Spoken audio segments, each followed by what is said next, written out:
Hello, welcome back to greentv.com, and so glad you could join me for my series, Meet the Solutionaries. We're a sustainability nonprofit. We work with the world's largest and most influential investors and companies and policymakers on a broad range of issues of sustainability. The groups that we work with are working to transform the global economy. I think having the commitments of oil-rich countries are important, but as we've said, it's really going to get down to the actions. And I have to say, at this point, net zero is not good enough. We really have to talk about phase out with timelines and with teeth. I think because especially young people are so concerned about climate, it's important for the media to cover things like the COP. I think sometimes it feels like it's far away. Those policy agreements, they aren't impacting my everyday life.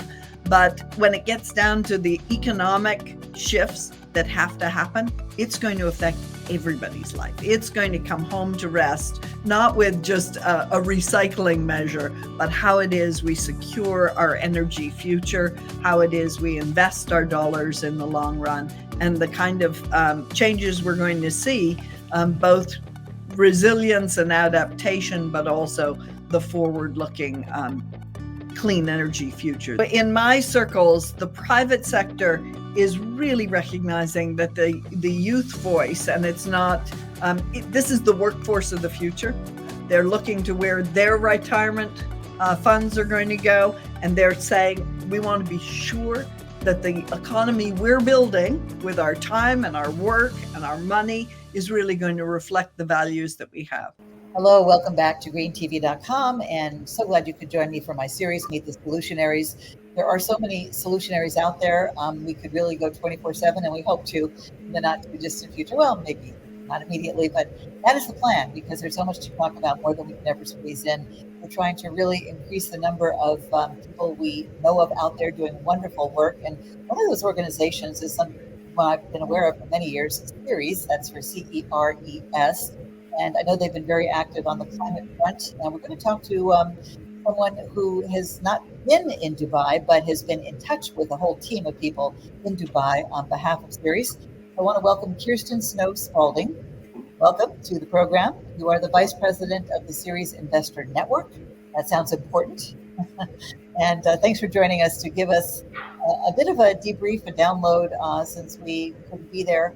And even if you weren't, it sounds like you had your ear to the ground, and we'd love to hear what you think of the outcome, what it did accomplish, what it didn't, where we go from here, according to Ceres' point of view. And perhaps we should start with just a very brief definition for those who have not heard of Ceres, what your mission is. So we're a sustainability nonprofit. We work with the world's largest and most influential investors and companies and policymakers on a broad range of issues of sustainability. The groups that we work with are working to transform the global economy to make it more sustainable. So we've had a long experience with the COPs. My part of Ceres that works with institutional investors went into the COP with high expectations about how these policymakers around the world might support the global economic shift that's necessary. So I think what I'm hearing from investors and Ceres' perspective is that this is a hopeful moment, that what we saw negotiated at COP28 recognizes the need for deep, rapid, sustained reductions in greenhouse gas pollution in line with the Paris Agreement. So limiting average temperature rise to no more than 1.5 degrees Celsius is going to require all nations to act even more swiftly and ambitiously than they have. So the agreement that we saw lays out some critical actions, and we were excited about those. The transition away from fossil fuel in a just, orderly, and equitable manner to achieve net zero by 2050, keeping pace with the science, accelerating emissions reductions from transportation through a range of zero and low emissions technologies, the deployment of zero emissions vehicles, accelerating and substantially reducing non-CO2 emissions, including methane. Those were important. And then tripling the renewable energy capacity globally by 2030, doubling the global average annual rate of energy efficiency improvements.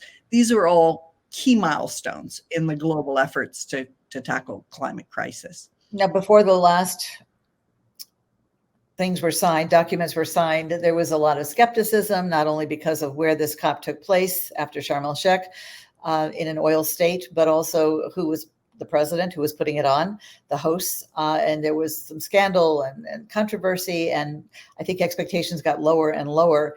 And maybe that's just as well, because in the end, it looked like victory, or relatively speaking.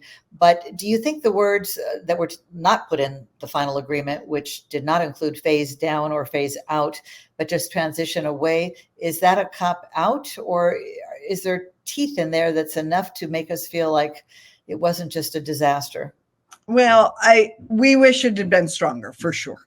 And investors are saying this is a rather vague commitment. So very important that they talk about rapid phase down, unabated coal in particular, limit the permitting of new and unabated coal. Those are good signs, but there's not real accountability, and there weren't the dates that we would have liked. We also saw language about accelerating global efforts towards net zero emissions. And I have to say, at this point, net zero is not good enough. We really have to talk about phase out with timelines and with teeth. So we're both hopeful and yeah, good news, bad news. And net zero, especially when in conjunction with 2050, just seems like pie in the sky. I mean, if there's a sky left in 2050. Yeah. So one of the early positive developments was the loss and damage commitment. Is there teeth in that, or is that just another promise? Well, I think it's a big breakthrough. What we saw was that for the first time, millions of dollars are going to be directed towards the emerging markets, the places where countries have already suffered really terrible damage from climate change. So we applaud the presidency for moving this forward with the launch of the fund on day one. And there's 700 million in pledges already committed by advanced countries. Mm-hmm. It's a key milestone, both for climate justice and climate finance. It's a matter of basic fairness, but it's going to require a lot more. So the U.S. contribution of 17.5 million is significant, but we need all of the wealthy nations to make more commitments. Speaking of wealthy nations, I suppose it's the UN that chooses where COPs are going to take place. The fact that it was held in petroleum-rich countries 2 years in a row, what's the rationale behind that? And then next year, Azerbaijan. You know, I can't speak to how those decisions were made. I do think that, we did see that there were significant moves here. And so I think having the commitments of oil-rich countries are important. But, as we've said, it's really going to get down to the actions. I think that's, getting consensus is about signaling momentum. But the bottom line here is, what are the world's governments going to do in their home countries? How are they going to actually ramp up their NDCs and tackle these challenges with policies that will make a difference every place around the world?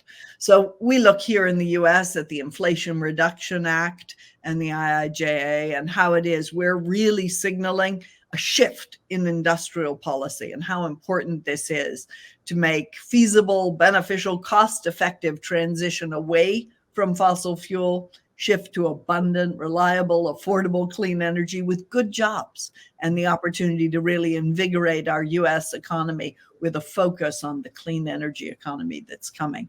So that's where the rubber hits the road. Will the countries who are involved in this agreement actually take those steps that are necessary to implement it? Let's turn to the other elephant in the room closer to home, and that's the GOP.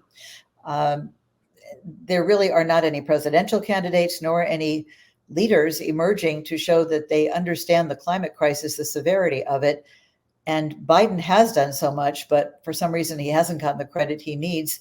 How important is it in this upcoming election year to let the American people know the difference between, the two parties. And we're not overtly political here, but to the extent climate has been politicized, we have to address that.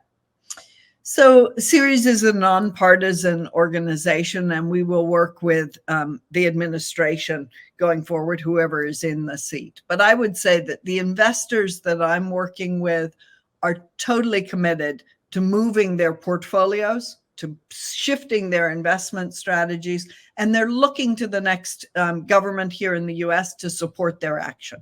This has to be a partnership. We need the right policy signals, and we need to be able to move private money. So things like the IRA and the IIJA have been really important to investors. And I would hope that those kinds of initiatives would continue. We want to see, subsidies for the clean economy that's coming, and frankly, a rapid phase out of the energy sources that are not going to be part of our energy future. How big a problem do you think it is having so many fossil fuel lobbyists in the presence of so many more activists and government officials and NGO representatives, et cetera? You mean at the COP? Yeah. We did see a lot of fossil fuel lobbyists there, but my sense was that they understand that the future is going to be in the transition. And we are seeing some of the traditional oil and gas companies really shift to becoming energy companies and putting their capital expenditures, making their forward-looking climate transition action plans clear about how it is they're going to shift away from the fossil fuels and towards other sources of energy. I suppose some of the rationale might have been by having COP28 in the United Arab Emirates, those lobbyists and those, Arab representatives have to be subjected to hearing, the urgency, right? Maybe that's part of the reasoning there. Yeah, I do think it's a two-way conversation in these forums with, I forget how many hundreds of 100,000 people there attending the COP. There were a lot of conversations, panels and presentations, but direct dialogues. And so a very important moment to begin building consensus about what the future looks like. And even though there were more fossil fuel lobbyists than there were last year and the year before, I think some 2,500 is what I heard. I heard there was some 70,000 participants, maybe it's up to 100,000. So they were clearly outnumbered, even if they do exert their power in other ways, other kinds of numbers. Yeah. We were very excited to see so many leading companies and investors present at the COP, really saying, we look to you, the policymakers, to support the work that we're doing in the private sector. So I felt like it was a very good conversation, and the outcomes reflect that presence. Okay. And what about the announcement on cracking down on methane leaks? How important is that? Very important.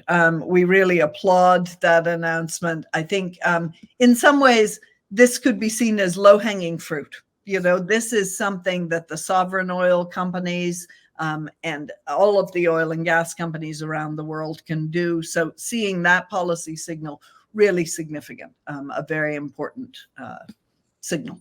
And I know you weren't actually present this year, but what do you hear from your colleagues who were in Dubai about the presence of the youth activists? I know that there have been more and more of them, and over the last few years, they've been kind of kept separate from the official proceedings, but they have to have been noticed, certainly. Absolutely. And I think, in my circles, the private sector is really recognizing that the youth voice, and it's not, this is the workforce of the future. This is what they are demanding of the companies where they will work. It becomes a critical issue. They're looking to where their retirement funds are going to go. And they're saying, we want to be sure that the economy we're building with our time and our work and our money is really going to reflect the values that we have. They already feel the climate crisis in a way that those of us who are older have experienced gradually. They're seeing it in stark terms right now. And so having their voice at the COP was definitely a positive and couldn't have been missed by the policymakers. Do you think the 11th hour negotiations, which always seems to be, and any pressure exerted on the president had a difference in terms of the outcome, or do you think he had this in mind all along to only go so far as to say transition away from fossil fuels and be totally against anything that said phase down or phase out?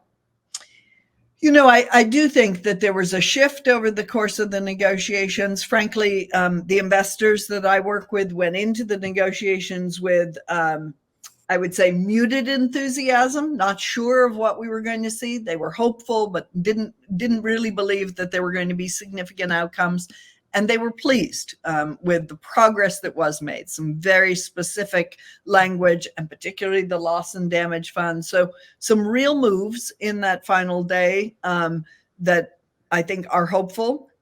And we remain concerned that the action has to meet the words. There were the tight accountability mechanisms that we would have liked. One of the things that we at greentv.com are concerned about is the lack of mainstream media coverage. It's certainly gotten better. And some newspapers, most notably the New York Times, Washington Post, The Guardian, have done an excellent job for some time. But I don't know if, since you weren't there, if you were watching the networks as I was, the news networks for coverage, and saw not very much. If you think that's an issue, because we do, and that's frankly why we are greentv.com, to fill that green gap in the news cycle. This is the most important stories out there. It is late in the game. It is an existential crisis for humanity and all living things. And yet the news, even Wednesday morning after the agreement was reached, it was all about, Hunter Biden and Israel and Ukraine, and maybe a story at the very end of some of the hours on COP28's agreement. Yeah, I do think it's a problem, and we applaud your efforts. We're delighted that Green TV is really lifting up these very important issues. I think because especially young people are so concerned about climate, it's important for the media to cover things like the COP. I think sometimes it feels like it's far away. Those policy agreements, they aren't impacting my everyday life. But when it gets down to the economic shifts that have to happen, it's going to affect everybody's life. It's going to come home to rest, not with just a recycling measure, but how it is we secure our energy future, how it is we invest our dollars in the long run, and the kind of changes we're going to see, both resilience and adaptation, but also the forward-looking clean energy future that's necessary. So I do think the media coverage is critical. And it should be obvious by now, but maybe it's not, that climate change, our emissions are coming for all of us. Nobody is safe from the impacts in terms of extreme weather events. And that's why this absolutely has to be a concern of everyone, or as we say, only those who eat, breathe, or drink, or care to have weather and climate, steady and predictable enough to grow crops and have water for everybody. Absolutely. Little things like that. I would say that one of the things we saw at the COP was a real emphasis on nature.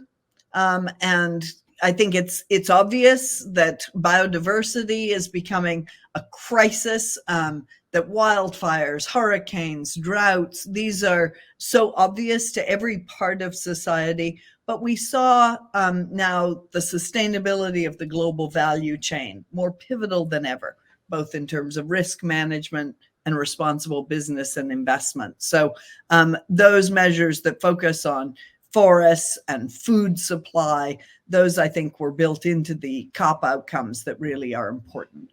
Just looking at global footprint, I think we're 6 out of 9 planetary boundaries have been crossed already. That should get America at least to wake up and smell the carbon, you would think, if they understood what that really means. Yeah. Especially for those of us who have children. And I just became a grandmother for the first time last month. So all this talk of future generations has become very real, not just in black and white when I first saw her on the sonogram, but in my arms, and thinking about what kind of climate will she face. And you hear 2030, 2050, and oi. No, that's exactly right. So anything we haven't asked you about you'd like to share before we close? I would just say we haven't talked about the very significant commitment to triple renewable energy by 2030 and double energy efficiency. Yeah. So those, alongside the host of other pledges, I think are really significant. The needed comprehensive climate action, that was the call. And again, I would just say, I'd conclude by saying we saw some movement, we're hopeful, but really need to see the action that follows from it. And I just interviewed Zipporah Berman, if you know her, yesterday. She was in Dubai. She is the founder of the Fossil Fuel Non-Proliferation Treaty. I said that correctly. And what she said is, yes, the renewables are being tripled, but the problem is so are the fossil fuels. Like, it's not like it's replacing fossil fuels yet. It's just that the world is needing and using more energy overall. Right. And it's that ratio that really matters. We have to see a shift away from the fossil fuels, phasing down rapidly with clear goals at the same time as we see the ramp up of clean energy investment. Yes. I'm going to ask you a unplanned question, but I'm just curious. If you could imagine what the oil company executives are talking about today, after the close of COP28, do you think they're kind of scrambling, saying, oh my gosh, this is serious, we got to really change our game plan here, or we got to ramp up our PR, or it doesn't even matter to them? They're just set on, extracting as much as they possibly can, the untapped assets, or whatever that unclaimed assets, stock take, whatever those terms are, about, leaving it in the ground or not. I would say that they're sharpening their pencils, and that really the question for the fossil fuel industry today is, where are they going to put their capital expenditures? Are they going to continue to try and invest in extraction, or are they going to shift that money so that their business is situated to really get value out of the clean energy economy that's coming? So if I were an oil executive, I'd be sitting down with my whole finance team, and I'd be asking those hard questions. Where are we putting our money going forward? I know that that's what investors are going to be asking of these oil execs as we go into dialogues, or we see investors in dialogues with oil and gas companies. They're asking, what is your climate transition action plan? How are you addressing just transition? And where is your capital expenditure going? They're also asking, what's your lobbying? And, watching for alignment between the company's progress and trajectory and the lobbying that they're doing with the policymakers. So it really does come together. We get the policy signals, the investors and the companies have to respond to those policy signals, and then they have to feed back and say, give us more certainty so that we can move in the right direction fast. Thank you for being a solutionary, you and Ceres. If our viewers would like to learn more about your organization, where can they find some scoop? Follow us at www.ceres.org. Information about the Investor Network and all of our programs is there. The news and events page. We'd welcome back and forth with all of you. I don't know how many years it's been that Ceres has been in operation, but I've been covering this beat over 20 years. And I think as long as I can remember, Ceres has been there. And I even went to a few of your conferences. So you must have grown tremendously over the years, I would think. We have, yes. The network of investors is now over 220 investors, over 43 trillion in assets. And our staff has grown. We're now up over 200 staff. So working across the economy, really trying to catalyze with investors and companies the kind of economic change that we need. I've been aware that you and BSR,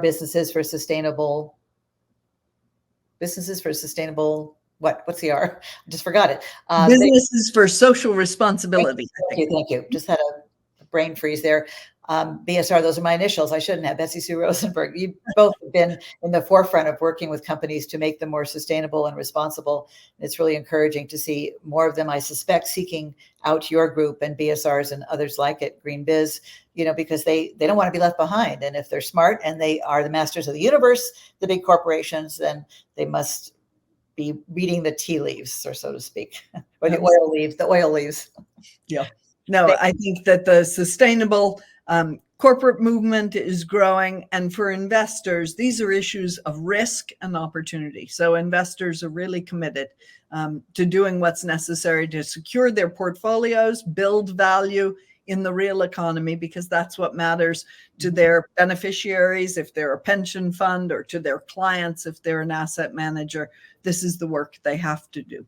And the other, we haven't talked about it, but the other big related issue is plastics. The world is waking up to the plastics problem, and they surely must be concerned about that too. You know they are, because there's more of their commercials, the American Petroleum Institute's commercials now on the wonderful future for plastics. So they should be feeling a little concerned, maybe by now. And, it's about time, really, that there's responsibility for there, given all Exxon's lies and all these years of stalling. And the cost of that is just kind of obscene, frankly. Yeah.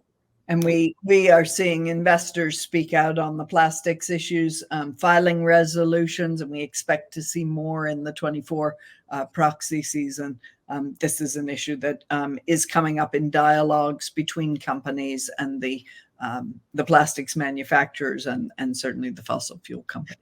Wonderful. I can assure you that we at Green TV will continue to speak out. We have sort of a three-legged stool of a operation here. We tell the whole truth, even if it's difficult to swallow. We connect the dots where we see them, and we focus relentlessly on solutions. So glad we could share this time with you. Thanks for being with us, and let's hope for better things ahead. Thanks so much, Kirsten. Okay. Bye. Have a wonderful holiday season and happy Green New Year to you and all of us and your colleagues at Ceres.